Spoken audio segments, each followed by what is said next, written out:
Russia. Moscow. Domodedovo International Airport. July 1st, 2002, 8:10 p.m. 45 Russian schoolchildren wait to board a flight to Barcelona. It's their reward for doing well at school. Among them is 11-year-old Artur Hamatov. At the start of the school year, we agreed that if he finished with top grades, then he could go with the group. When I came back from work one evening, he came up to me and showed me his school report card and said, "Dad, look, I kept my word." And he looked at me with a question in his eyes, and I said, "Good, I promise you can go." The children are from Ufa in central Russia. They've been delayed in Moscow because they missed their original flight. A replacement has been chartered to take them to Spain. Flight BTC 2937 is now ready for boarding. Also on the flight are Svetlana Kaloyeva and her children, Konstantin and Diana. They're visiting their father, who's been working in Spain for a year and a half.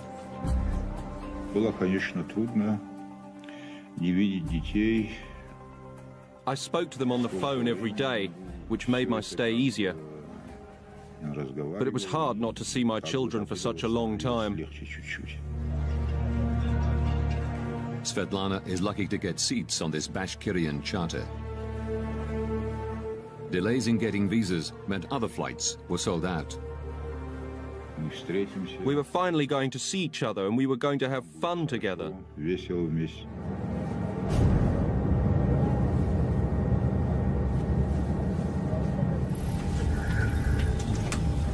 The crew complete final preparations. Дамы и господа, вас приветствует капитан корабля. Добро пожаловать на борт башкирских авиалиний.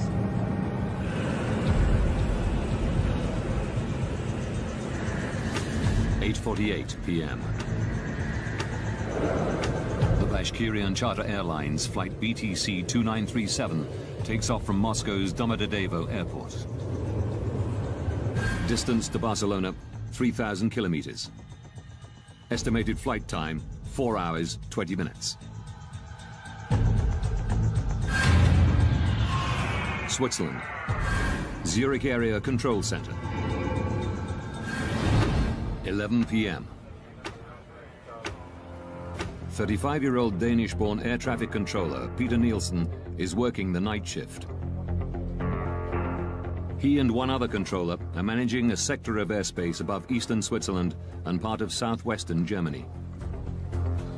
By day, this is one of the busiest crossroads in Europe. But at night, traffic slows down to a trickle, with only a few planes at any given time. Peter Nielsen's colleague goes on a break. Nielsen is solely responsible for all Zurich area airspace. He sets one radar for traffic passing through his sector, and the other for planes coming into land at nearby Friedrichshafen Airport. But after 11 p.m., there are no scheduled landings. Nielsen can concentrate exclusively on passing traffic.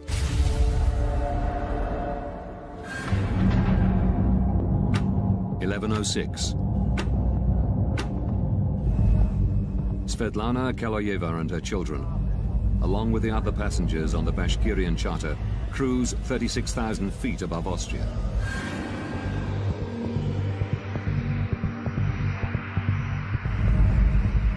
They're scheduled to arrive in Barcelona in just over 2 hours. 600 kilometers away, a DHL Boeing 757 takes off from Bergamo in Italy. Destination, Brussels.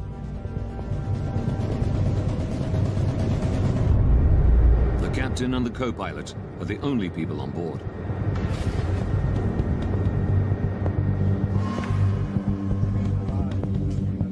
maintenance engineers arrive in Nielsen's control room. So you will be working from the backup, okay?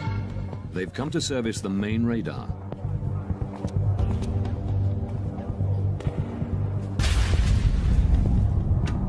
(11:21). The DHL cargo plane, flight DHX-611, enters Nielsen's airspace. The captain requests permission to climb to 36,000 feet. Swiss radar, good evening, DHX-611. DHX-611 identified. Expect a further climb in 4 to 5 minutes. Before allowing them to climb, Nielsen has to regulate traffic. Descent flight level 320.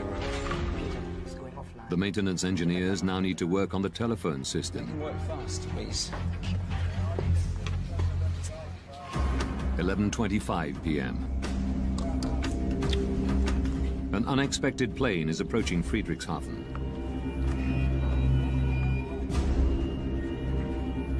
Nielsen has to switch radar stations. A delayed Airbus, flight AEF 1135, is coming in to land.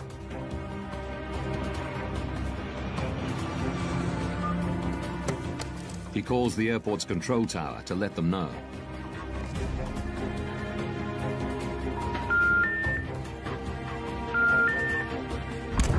He can't get through. But he still has 10 minutes before the Airbus will land. So he moves back to the passing traffic radar. DHX-611. And gives the DHL cargo plane the go-ahead to climb to 36,000 feet. Climb flight level 360.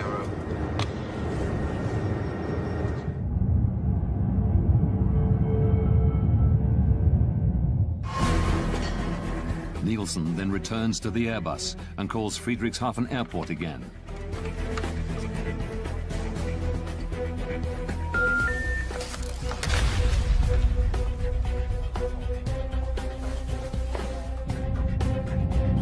BTC 2937. The Bashkirian charter calls in as it approaches his sector. Station calling, say again? BTC 2937. Level 360. Level... But just as Nielsen acknowledges them, the Airbus contacts him. AEF 1135 is inbound. The final approach fix for ILS runway 24. I expect so. I'll call you back shortly. Nielsen calls Friedrichshafen a third time.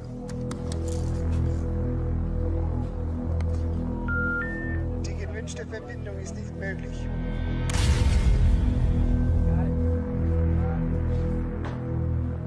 AEF 1135. He radios the Airbus and tells them to contact the airport directly.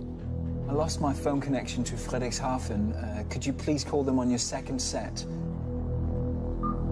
Affirm. The DHL plane is now flying over Switzerland at 36,000 feet.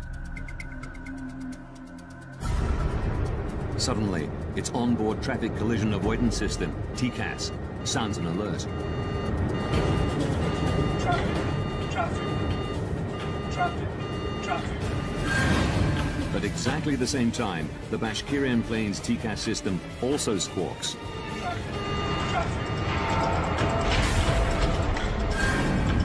The two planes are now 25 kilometers apart. They're flying at exactly the same altitude to exactly the same spot.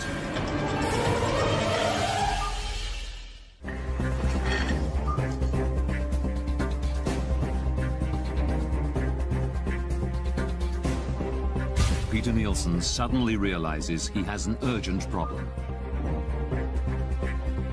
BTC 2937. He immediately tells the Russian pilots to descend. Descent flight level 350.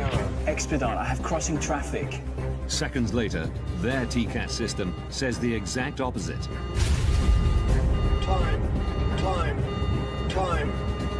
Es ist klein. He's guiding us down. Climb.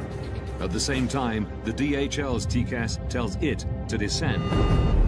Descend.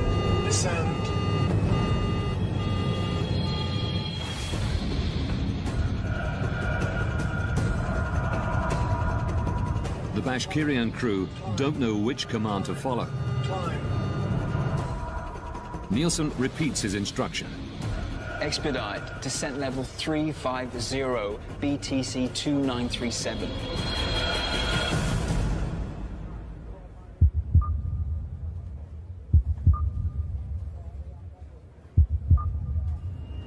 When he sees that they followed his orders, Nielsen tells them that the DHL plane is approaching from their right-hand side. We have traffic at your 2 o'clock position, now at 360. He switches back to the Airbus.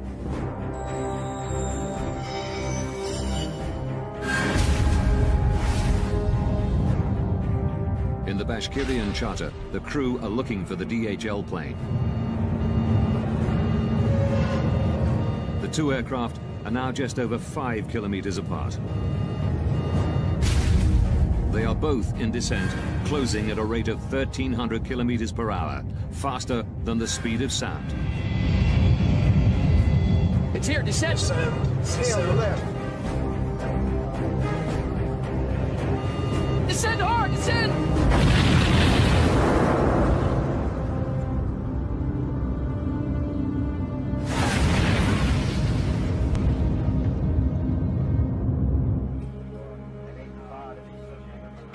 11:35 p.m.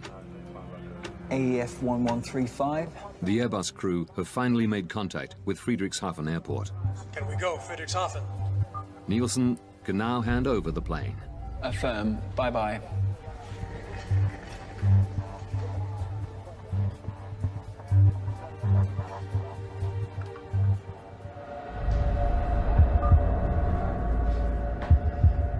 BTC 2937. BTC 2937.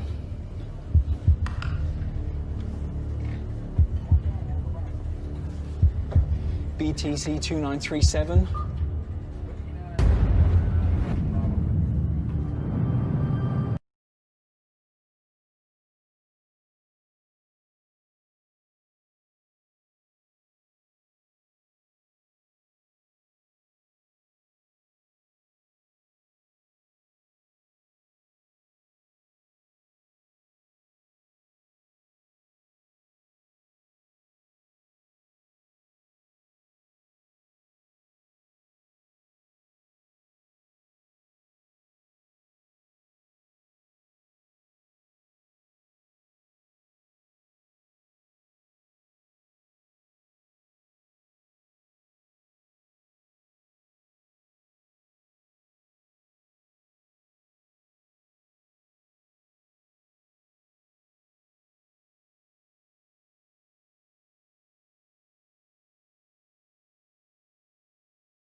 Within days, the victims' families arrive at the scene.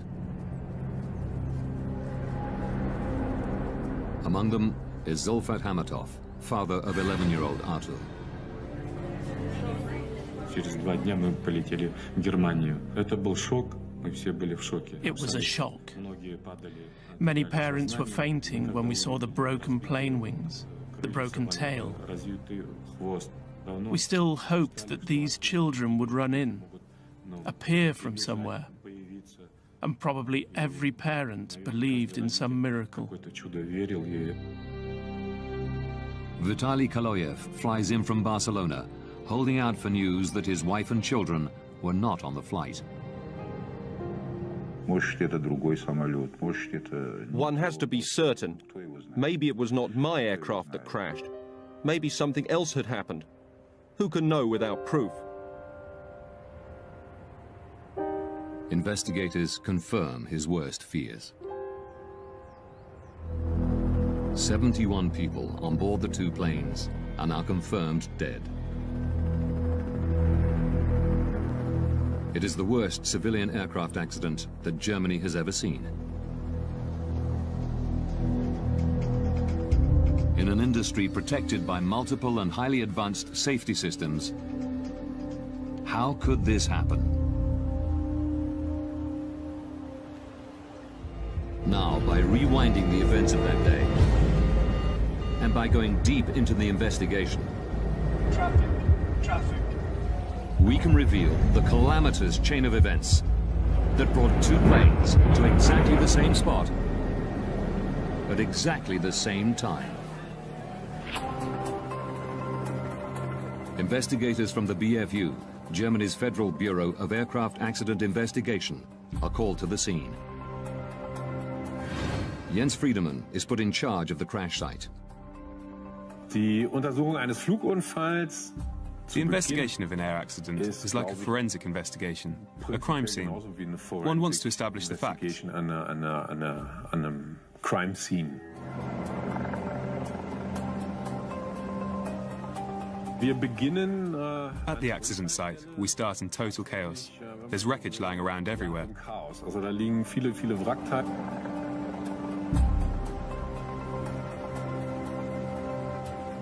Friedemann can take nothing for granted.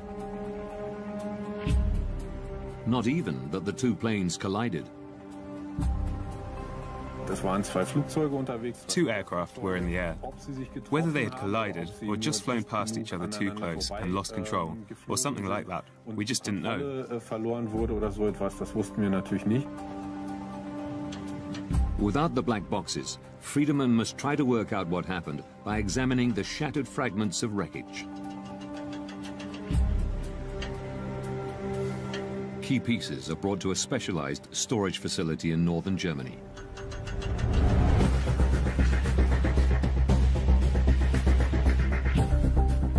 To Friedemann's eye, the mangled metal soon tells a clear story.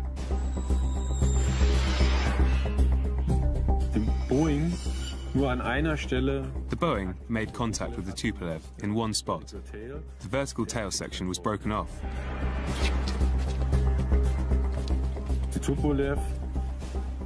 The Tupolev was damaged around the left wing and on the left-hand side of the fuselage. There was also evidence of a collision on the underside of the right wing. The wreckage reveals that the DHL cargo plane and the Bashkirian charter did collide mid-air. We now know what happened. The question is, why did it happen? How could it happen that they got so close? At the crash site, amidst the fragmented pieces of the two planes, investigators have finally found what they've been looking for. The black boxes from both planes.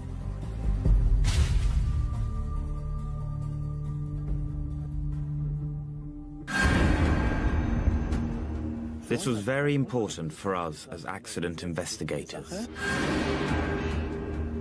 The BFU's Johann Reuss joins the investigation. It is his job to analyze the contents of the recorders. The cockpit voice recorders help us understand what happened in the cockpit, how the pilots reached their decisions. Reuss begins by examining the pilot's traffic collision avoidance system, TCAS. Our first question was to establish whether TCAS had worked the way it was intended to, the way it was designed. TCAS builds a three-dimensional map around an aircraft using its altitude, speed, and heading. All planes fitted with TCAS constantly transmit this information to each other. If planes get too close to one another, TCAS warns the pilots. Traffic. And if necessary, gives them what is called a resolution advisory. Descend.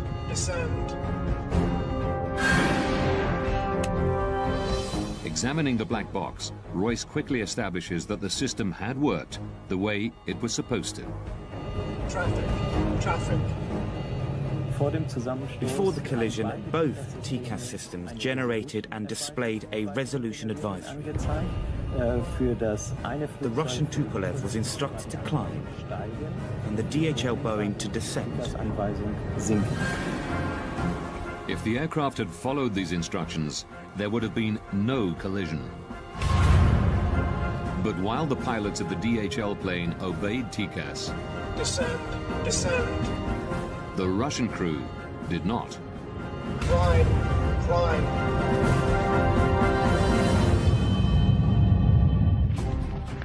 Experts from the United States are headed to the scene of the deadly mid-air collision of two aircraft in southern Germany. The Überlingen mid-air collision is now world news. The media are speculating freely and looking for someone to blame.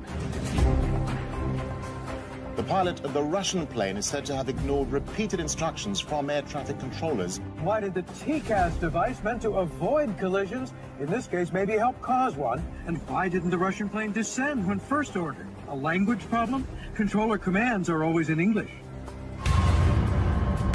Black box recordings quickly eliminate one theory. Zurich, good evening. VTC 2937, level 360.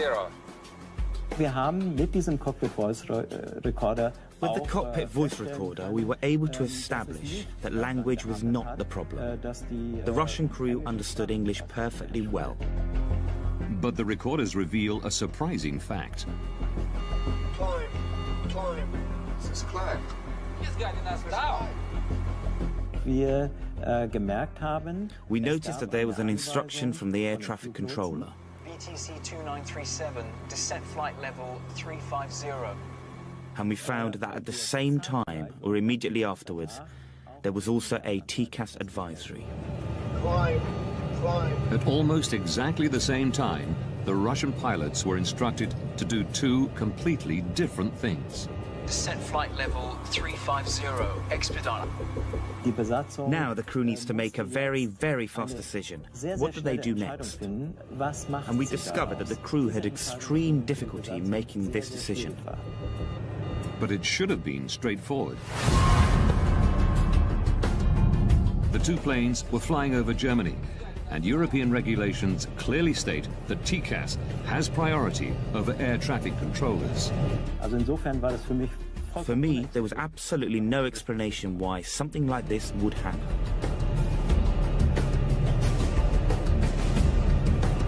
Climb, climb. Why didn't the crew use TCAS the way it could and should be used?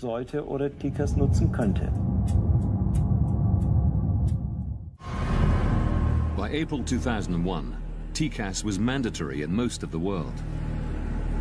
But investigators discover one notable exception: Russia.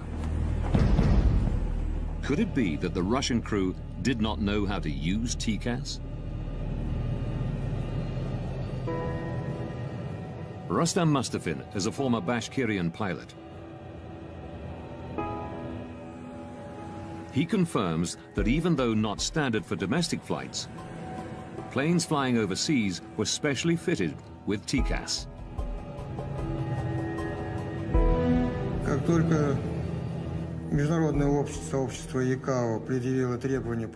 As soon as the TCAS requirement was introduced, the training school of Bashkirian Airlines ensured that our pilots were trained to use the system. Mustafin regularly flew with the pilots of flight BTC 2937. By the time of the disaster, we had acquired extensive experience using it. The crew knew how TCAS worked, but ignored its instructions. The Tupolevsk flight manual, the pilot's operational Bible, reveals why.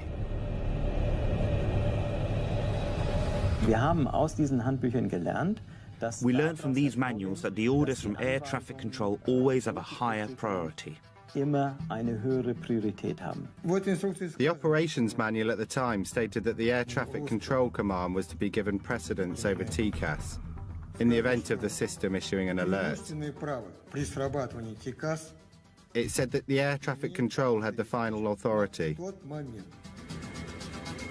Contrary to European regulations, the Russian crew were trained to use TCAS only as an advisory system and could choose to follow the controller's instructions if they wanted. They were following TCAS regulations. but Russian style. I would have done exactly what these guys did. I would have carried out the air traffic control command. Suddenly, we were able to understand why the crew acted the way they did. Investigators have discovered why both planes were in descent. While the DHL crew had followed TCAS, the Russian pilots obeyed air traffic control. But this doesn't answer a more basic question.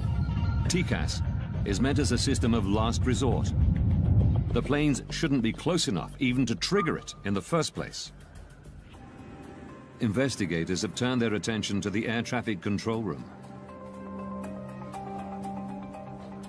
A controller must advise pilots to change altitude at least 2 minutes before a potential conflict. But Peter Nielsen didn't tell the Russian crew to descend until just 43 seconds before collision. BTC 2937, descent. Why did the air traffic controller issue the separation order so late? So late that the danger of an accident actually existed. Through shift logs and interviews, investigators learned that Nielsen was the only air traffic controller on duty on the night of July the 1st. Official Skyguide policy is to have a minimum of 2 air traffic controllers on duty at any given time. Investigators learned that it had become standard procedure at Skyguide for one controller to go on an extended break during the night shift. Tom Larsen was a close friend of Nielsen's, working alongside him for many years. The way that Peter was doing night shift, we did that all the time. There would only be one controller because there was very little traffic. Between 11 p.m. and 6 a.m., there are no scheduled landings at any of the airports in the area. But then, at about 11:25 on July the 1st, 2002, Nielsen is presented with an unexpected landing. There was an approach into Friedrichshafen Airport, which he had to coordinate. It's very unusual that one aircraft comes at that time for Friedrichshafen. I guess that the controller was a little surprised about that. Regulations state that Nielsen must contact the airport control tower before bringing the delayed plane in for landing. This should be routine.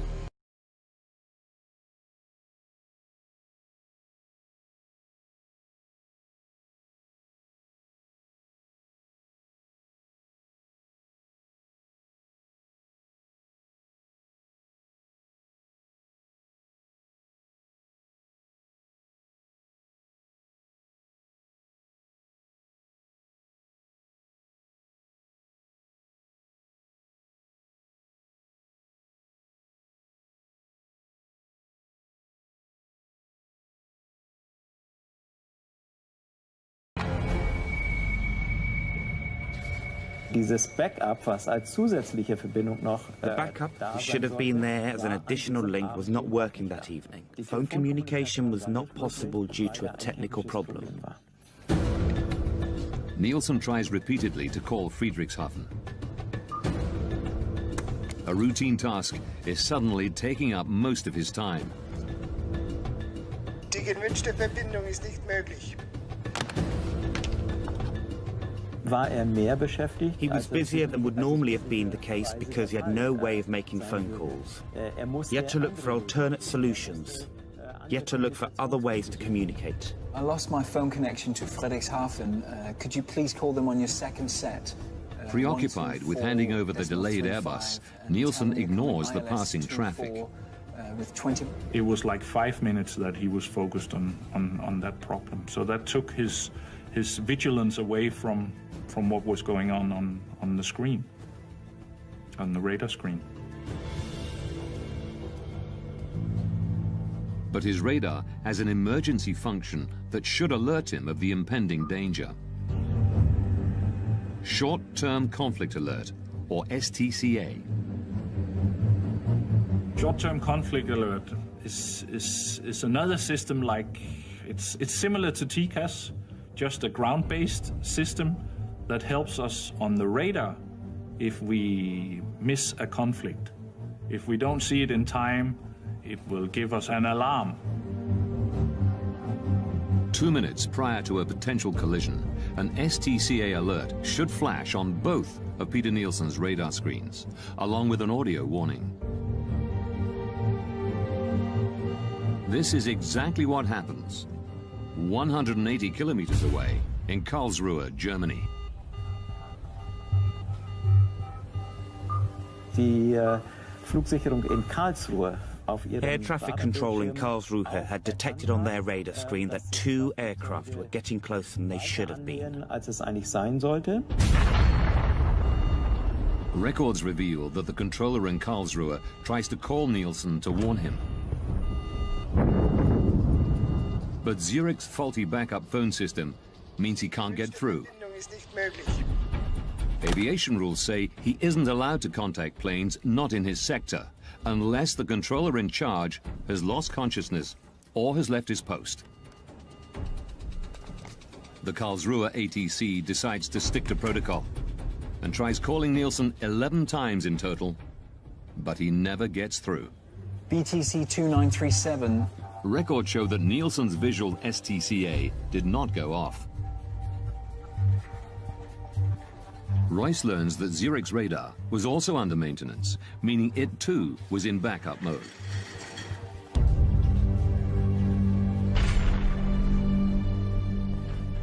Durch die geplanten Arbeiten an dem The planned maintenance work on the radar system meant that not all the functions present during normal operations were actually available. In backup mode, there is one particular emergency feature which Nielsen does not have. The visual STCA alarm. It's the final piece of the puzzle to explain why Nielsen didn't order the Russian plane to descend until a mere 43 seconds before collision.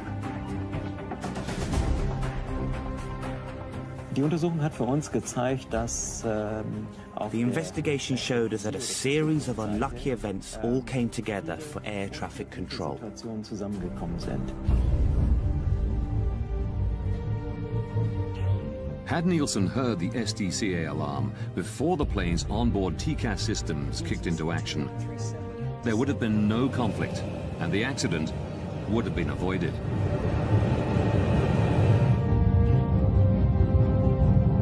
But then, one final twist. 19 seconds before collision, Peter Nielsen tells the Russian pilots that the DHL plane is approaching from their right-hand side. We have traffic at your 2 o'clock position, now at 360. Where is it? It is actually approaching from the left, the 10 o'clock position.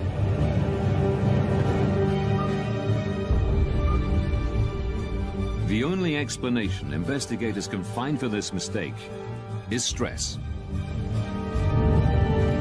It's uncertain if the Russian pilots would have had time to pull up and avoid collision, even if they had spotted the DHL plane earlier.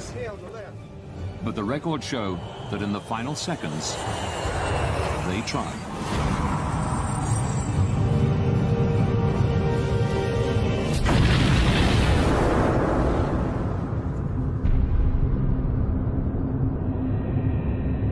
Upon impact, the Bashkirian charter breaks into 4 pieces. Without its tail fin, the DHL cargo plane spins uncontrollably to the ground.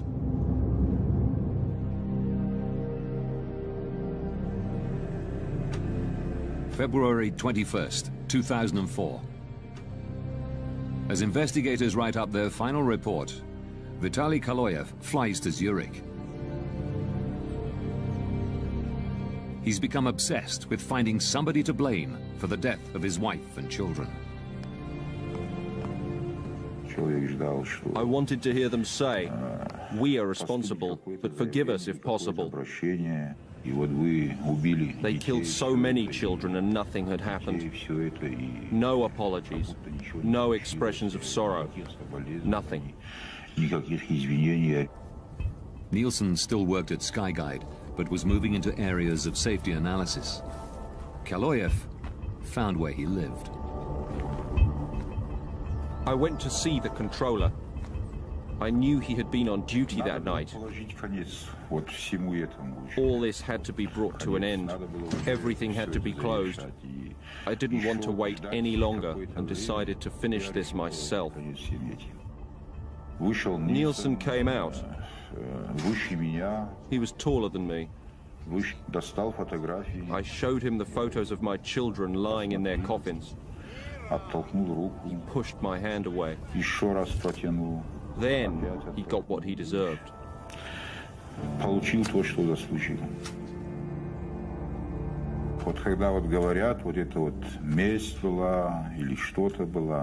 You know, some say it was revenge, but revenge is something insignificant. One is avenging when one has been deeply insulted, but this was not revenge. This was punishment. Это не месть была, это, скорее всего, кара была.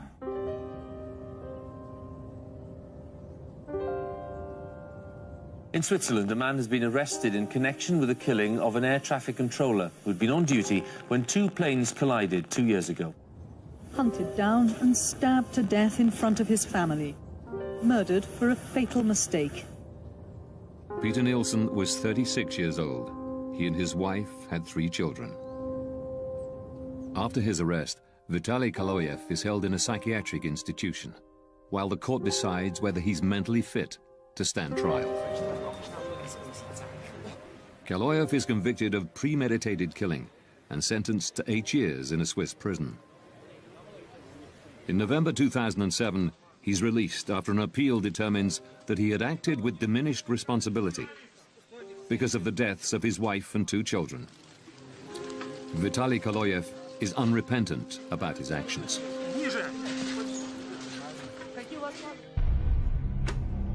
In May 2004, after almost 2 years of painstaking work, the German investigative team publish their final report. It's now possible to rewind the events of that fatal day, following the evidence uncovered during the investigation.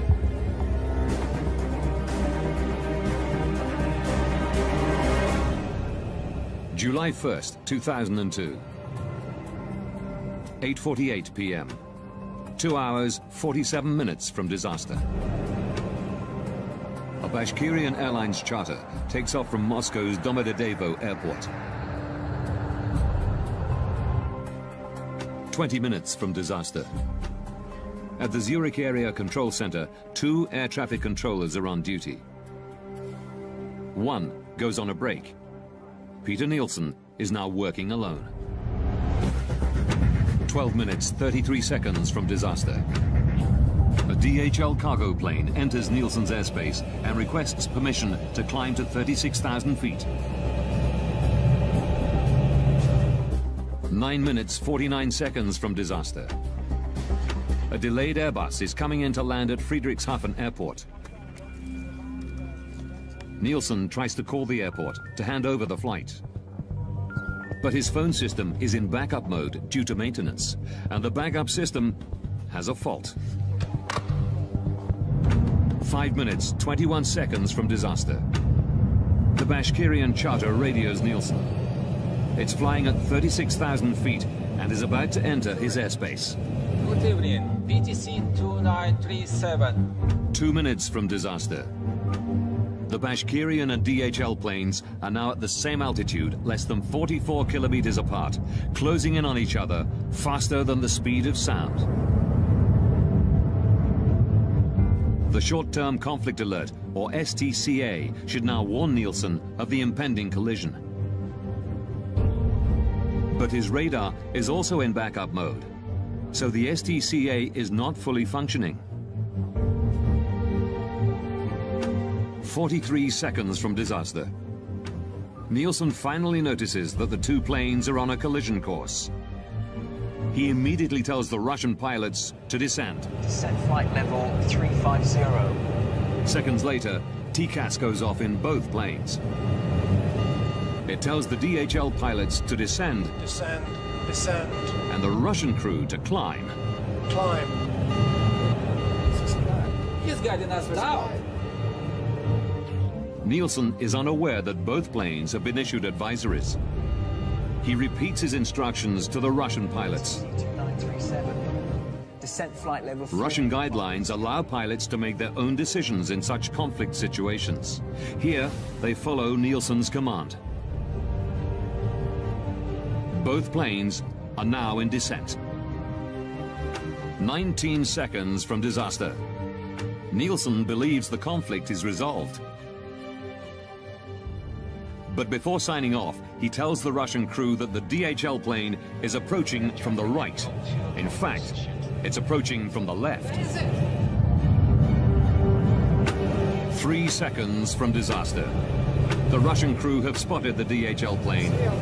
They pull up, but it's too late. Descend hard, descend!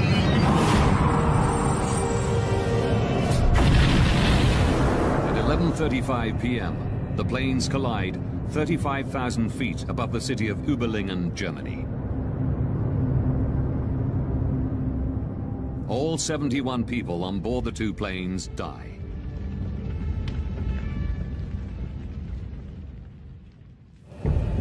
The German investigative report concluded that Peter Nielsen and the Russian pilots had made serious mistakes.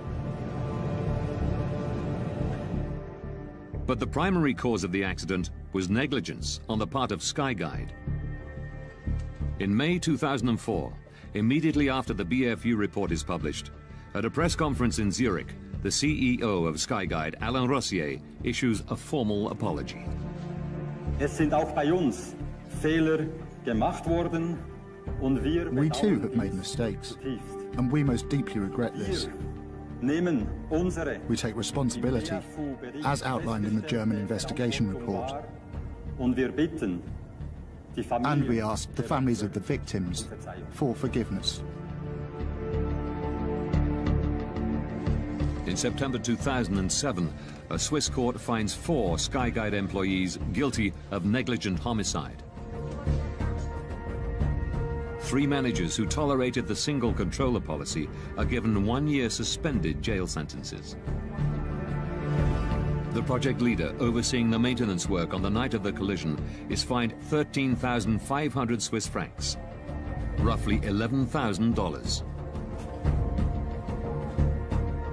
Following recommendations from the German investigative team, Skyguide implements a variety of procedural changes.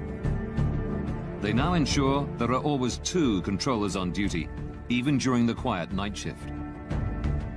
Nobody will ever find themselves in Peter Nielsen's position again. Investigators also recommend that international and regional TCAS regulations be standardized, along with aircraft operations manuals. TCAS must have ultimate priority over air traffic control. One cannot say with 100% certainty that this kind of event will never happen again. But we are very confident that we were able to make a significant contribution to preventing the repetition of an event like this. Don't miss extreme angling in brand new Wicked Tuna, continuing on Sunday nights at 9.